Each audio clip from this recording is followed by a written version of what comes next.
Under the cold light of Phillip Island, where the ocean wind carves through steel and pride alike, a two-time world champion finds himself chasing the shadow of his own perfection. Francesco Pecco Bagnaia, once the embodiment of precision, balance, and control, now rides a Ducati that no longer speaks his language. Every lap is an interrogation between man and machine, every braking zone a confession of uncertainty. How can the same GP25 that conquered Motegi turn into an unpredictable creature just weeks later? The sensors say everything is normal, but the feeling says otherwise. His data shows traction, but his hands tremble. The tire pressures are perfect, yet the front folds without warning. Engineers whisper about weight distribution, aero load, and thermal drift, but even they can't chart what's broken, not in the bike, but in the bond. In the telemetry silence, Pecco hears the echo of doubt. That was my Ducati. The one I'm riding this year is not. He's moved ballast, changed mapping, realigned swing arms, and still the rhythm escapes him like a song played on an out-of-tune violin. The problem isn't power, it's connection. The GP25 responds with speed but not with soul, a masterpiece that refuses to remember its maker. Every crash, every corner, every reluctant throttle twist feels like arguing with a friend who's forgotten your voice. And when he says, "I can't explain what's happening," it's not a lack of words, it's the language of control collapsing under the weight of mystery. Ducati's empire of precision has met its first ghost, unpredictability. The question is no longer whether Bagnaia can win, it's whether he can rediscover the heartbeat inside the machine that made him a champion. Because in MotoGP, the true enemy isn't another rider. It's the moment your creation stops listening to you. And as the echoes of that mystery fade into the restless wind of Phillip Island, the story begins with a champion who once mastered perfection, now standing at the edge of his own unraveling. Once the master of composure, Francesco Pecco Bagnaia entered 2025 not as a man defending a crown, but as one haunted by its weight. The champion's aura, once indestructible, now flickered like a warning light on his own dashboard. At Phillip Island, the ocean wind carried more than salt. It carried whispers of uncertainty that seemed to follow him through every braking zone. His Ducati GP25, the mechanical extension of his instincts, had turned unpredictable, twitching under pressure as if rebelling against his touch. "I'm fighting a ghost, my own Ducati," he confessed, a statement that sounded less like analysis and more like confession. Every lap became a negotiation with a machine he no longer trusted, a conversation between precision and betrayal. The engineers studied telemetry, but numbers couldn't capture the tremor in his wrists or the doubt in his eyes. He thought to himself, what if the thing that once obeyed me has forgotten who I am? The GP25's new front-end stiffness, recalibrated for aerodynamic load transfer, made turn entry a minefield of invisible limits. The throttle, once his ally, became a stranger that whispered hesitation through every corner. Cameras caught his eyes in the visor, two brief storms beneath the helmet's calm. Journalists noted that his body language had changed. Elbows tighter, jaw locked, breath clipped short before acceleration. Every input seemed to provoke resistance, as though the motorcycle carried a silent grudge. He looked less like a reigning champion, and more like a man trying to wake a sleeping beast that refused to recognize its master. Data analysts spoke of temperature windows, but emotion doesn't fit in a spreadsheet. The engineers, puzzled, found no single fault, only an accumulation of contradictions. His lap times, once metronomic, now danced erratically, like the pulse of a heart out of rhythm. Each failure chipped at his certainty, revealing the fragile architecture beneath genius. The Australian sky mirrored his mood, cold light, merciless clarity, nothing to hide behind. And as he stood beside the fallen bike, watching marshals drag away what was once his kingdom, Pecco understood that a champion's first real defeat is not on the track, but inside the silence that follows. Phillip Island was supposed to be a weekend of balance and redemption, but it became a requiem under the gray southern sky. The circuit, a ribbon of wind and waves, turned into an open confession booth for a champion losing faith. The Ducati GP25 slid into the gravel at turn 6, the crash silent in slow motion, leaving him alone, confused, and clutching a machine he no longer understood. For the first time in years, Bagnaia didn't fall to defeat. He surrendered to bewilderment. "We went in the opposite direction, and that was definitely positive," he had told Sky Sport, trying to sound analytical, though the tremor in his tone betrayed fatigue. Inside his helmet, a whisper rose. How can the same bike that flew in Japan now bury me here? The crowd gasped, but he didn't hear them. The only sound was the rasp of his breath echoing against carbon fiber. Raul Fernandez took his maiden MotoGP victory. Dejan Antonio crossed second on the same GP25, and irony completed the podium. The engineers examined the crash data. The front tire dropped below its optimal pressure threshold by 0.05 bar, enough to lose temperature and kill the front grip mid-corner. It's a detail few would mention, yet one that defined the geometry of his despair. The GP25's front end folded not just physically, but symbolically, under the weight of its rider's disbelief. Bagnaia rose from the gravel slowly, the salt air burning through his visor, a man measuring the distance between mastery and mystery. His gloves trembled as he touched the handlebar, as though trying to apologize to it. Every camera caught that moment, the intimacy of disconnection between man and machine. Later he said, "I accepted it because I said to myself, I will not finish last again. So I pushed like hell today. I accepted that it was possible to crash, and I crashed." The words sounded less like explanation, more like surrender to the inevitable mathematics of risk. Phillip Island's wind, indifferent and sharp, scattered his pride across the cliffs like confetti after a funeral. In that moment, Bagnaia wasn't a racer, but a man chasing the ghost of balance through the cold geometry of asphalt. The crash was not the end of his race. It was the visible proof of an invisible fracture. And as the marshals wheeled away the red Ducati, the island seemed to whisper its verdict. Even gods can lose their rhythm when the sea decides to change its tide. The crash was over, the engine silenced, yet the real noise began when Pecco Bagnaia walked back to the pit wall under a pale, disbelieving sky. His gloves still carried the dust of the gravel, his eyes hidden behind the visor that reflected 1,000 unanswered questions. TNT Sports presenter Susie Perry, trembling in the cold, narrated the moment that will become legend. Just a minute ago, Pecco came out of his garage. I don't know any other rider who would do this in the situation that he's in. He came out to greet the fans, threw his boots out to them, and it was really sweet. The gesture felt like a farewell wrapped in kindness, a love letter tossed over a barrier of despair. The crowd roared his name, Pecco, Pecco, Pecco, as if sound alone could repair the fracture between him and his machine. In the air hung a melancholy thicker than the sea wind that cut across Phillip Island's cliffs. He thought to himself, if I can't trust the bike, maybe I can still trust the people. Perry's voice cracked. It makes your heart ache because we just don't know what's going on with that bike. I was so overwhelmed when he walked out. Most riders would be in the back crying. The image was poetic and cruel. Even fate joined the irony when his boot didn't clear the fence. He threw his boot and it didn't make it over. That's how unlucky he is at the moment. Perry sighed, and laughter dissolved into sympathy. Neil Hodgson tried to ease the sting, but Perry's final comment turned the moment into a mirror. I could have got it over there. He threw it, and I thought that just sums up your year. Behind the jokes, the truth lingered. Bagnaia had transformed humiliation into humanity. The fans cheered not a victory, but vulnerability.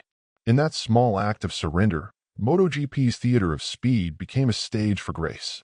Engineers later noted that his right boot, still damp with condensation, showed a micro-tear where the heel pad had detached during the fall, a trivial but symbolic wound. It was a detail only mechanics would notice, yet it told the story of a man fraying at the edges. The gesture wasn't planned. It was instinct, raw and unfiltered. Every camera froze him mid-throw, the boot suspended between failure and forgiveness. The moment transcended sport and entered mythology, where defeat becomes a kind of fragile triumph. And as the crowd's chant faded into the sea breeze, the world realized that sometimes the loudest statement a champion can make is not with horsepower, but with heartbreak. Only weeks before Phillip Island, Francesco Pecco Bagnaia seemed invincible. His style described as sharp on the brakes, precise at corner entry, and mentally untouchable.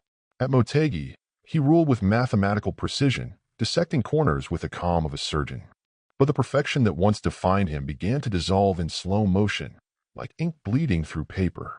What happened afterwards, from my point of view, is something unacceptable, almost indescribable, he confessed, the words hanging in the air like mist after rain. He stared into the telemetry screens that glowed coldly against the dim of the Ducati garage, searching for logic where only chaos lived. You start with a bike that theoretically won the previous race, but you can't push. You struggle a lot. You're always at the limit. That sentence wasn't an excuse, it was an obituary for certainty. The sprint race in Indonesia had been catastrophic. 19th place, 30 seconds adrift, a statistic that read like mockery for a reigning champion. Engineers later revealed that the GP25's new swing arm, milled from a lighter aluminum composite, altered rear traction load by 2%, a microscopic deviation, but enough to change destiny. The more they tuned, the less he recognized the motorcycle beneath him. He thought to himself, it feels like dancing with someone who has forgotten the steps. Bagnaia's face, behind the visor, became a study in concentration bordering on disbelief. His braking markers, once consistent within centimeters, began to drift by whole meters, an invisible confession of lost confidence. He could no longer feel where the edge ended and survival began. Spectators saw a champion out of rhythm. Insiders saw a genius trapped inside his own perfectionism. You struggle a lot. You're always at the limit, echoed through every debrief like a mantra of despair.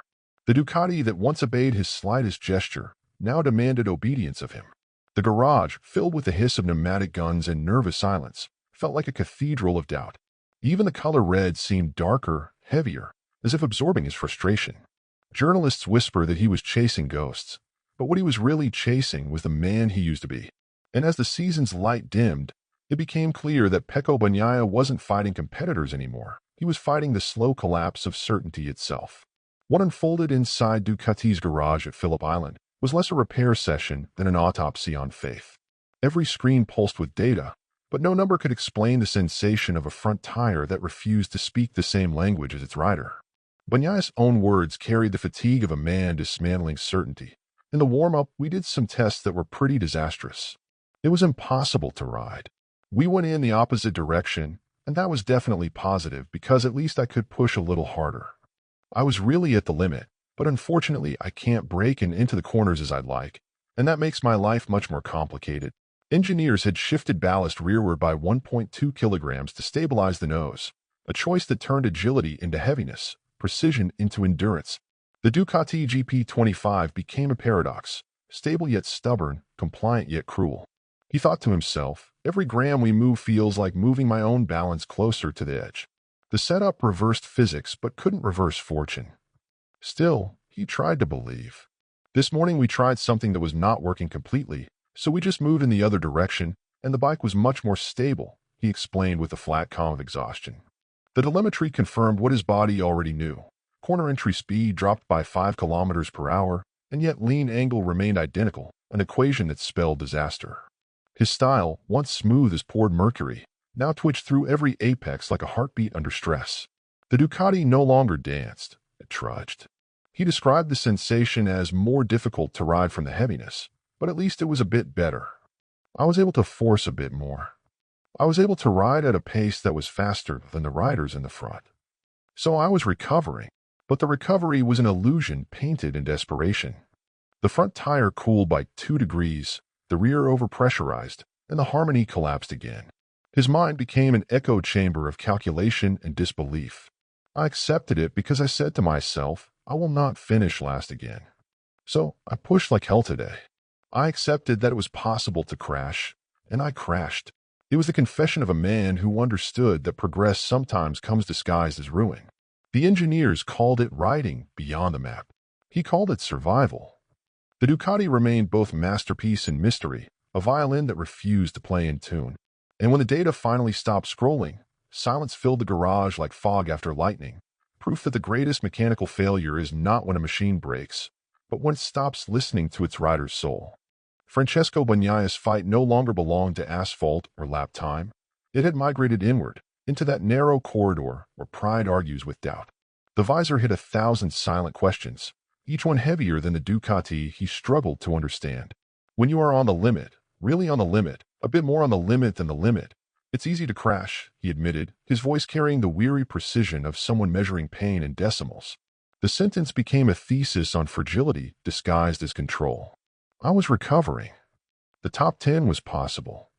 Unluckily, I just fell off because I was pushing the rear, and as soon as the rear came back from the slide, I lost the front.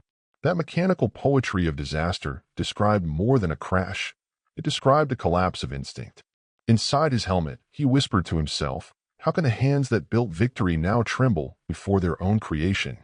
The Ducati, once symbiotic, had become an unpredictable companion that spoke a new dialect of physics. Engineers traced the issue to microscopic oscillations in the steering damper, vibrations under 30 Hz invisible to the eye, but corrosive to confidence. Such details never reach the highlight reels, yet they rewrite the psychology of speed. The same Ducati that felt like my bike in Japan suddenly became alien in Indonesia and Australia, he confessed, staring through data that no longer reflected feeling. To ride beyond fear, one must first believe the machine loves you back. For Pecco, that faith had fractured. The issue isn't only technical. Pecco's problems run deeper than the bike, an insider admitted, offering truth in its coldest form. Each corner became a test of trust. Every throttle squeeze a dialogue with uncertainty. The body still obeyed racing's choreography, but the soul lagged half a second behind. His movements carried the stiffness of someone waiting for betrayal. Every lap became a mirror reflecting both mastery and madness. He was chasing rhythm in a symphony gone dissonant. The grandstand saw a rider fighting physics. What they missed was a man negotiating with ghosts of self-belief. And when he finally removed his helmet in the garage, the silence was deafening, because sometimes the loudest crash is the one that happens inside the mind. The cruel poetry of MotoGP is that while one rider drowns in confusion, another rises from the same tide unscathed. Francesco Bagnaia watched from the shadows of his own garage as Fabio Di Giannantonio crossed the line second, on the same GP25 Ducati that Pecco himself rides, proving that the problem wasn't mechanical but human. Every number on the timing screen became an accusation, every lap a reminder that someone else could tame the beast he had built. The engineers saw irony in telemetry. Di Giannantonio's corner entry speed exceeded Bagnaia's by just 0.2 seconds. Yet that sliver was enough to expose an abyss of confidence. His former protege, Marco Bezzecchi, climbed the standings on a rival machine, the student now ahead of the teacher and on a rival manufacturer's bike, rewriting their shared history into a cruel parable. He thought to himself, I taught him everything about control. How did I forget it myself? It was a silent monologue only the helmet could contain. The paddock whispered about generational shifts, but Pecco knew this wasn't about youth. It was about synchronization. The GP25, with its delicate aerodynamic wake distribution, punished inconsistency like a jealous instrument refusing a wrong note. Even the wind at Phillip Island seemed to mock him, unpredictable, slicing through the Ducati's winglets with invisible spite. He remained outwardly composed, the professional facade intact, but inside him churned a tempest of disbelief and pride. Then came his defiance, spoken softly yet edged like steel. It was absolutely better than yesterday, or in Indonesia. I'd rather fall 1,000 times fighting for a placement than when I'm last. That line didn't belong to despair. It belonged to resistance. He had chosen dignity in defeat, a refusal to vanish quietly. Engineers noticed that his throttle trace, though erratic, showed longer open durations in final laps, a coded message of courage inside chaos. Every percentage of throttle was rebellion, every millisecond a reclamation of self. Di Giannantonio and Bezzecchi might have stolen the results, but they could not steal the meaning of persistence. The scoreboard could measure speed, not soul. Pecco's eyes beneath the visor told a different story, one of fury slowly distilled into purpose. The crowd didn't see redemption that day, only its raw beginning. And when he left the track, his silhouette cut through the mist like a scar across the landscape of his own legend, proof that even when eclipsed, a true champion still casts a shadow longer than defeat. The true crisis at Ducati was never about horsepower. It was about harmony. In a sport obsessed with milliseconds, Bagnaia had discovered that speed means nothing without understanding. His words carried the gravity of a man staring into the circuitry of confusion. We thought we had figured it out after the test in Misano. In MGI, everything had gone smoothly. What happened afterwards is unacceptable and almost indescribable. That confession hung in the garage like exhaust that refused to dissipate. Today, I could have fought to be in the top 10. It's not something that makes me happy, but it's something to start from, he said, as though trying to rebuild confidence from the smallest fragments of control. Engineers spoke in equations, but his problem was human, not algorithmic. We have to find something that makes me feel more comfortable on this bike, like what happened in Japan. That was my Ducati. The one I'm riding this year is not, and we have to figure out why. Inside, he thought, a bike without feeling is just metal pretending to be alive. The GP25's updated aerodynamic package, new front fairing ducts designed to manage turbulent wake, had unknowingly shifted its center of pressure, turning predictability into puzzle. Each adjustment solved one issue and birthed another, a labyrinth of progress that led nowhere. I can't break and enter corners the way I'd like, and that makes my life much more complicated, he admitted, a phrase that sounded simple but held layers of despair. Even hope began to sound mechanical. I don't know if this change will help us in Malaysia, which is a bit of a different track, but I just hope to get there and have a good feeling.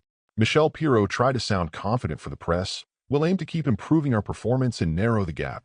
Yet even his optimism felt like a message written on fog glass.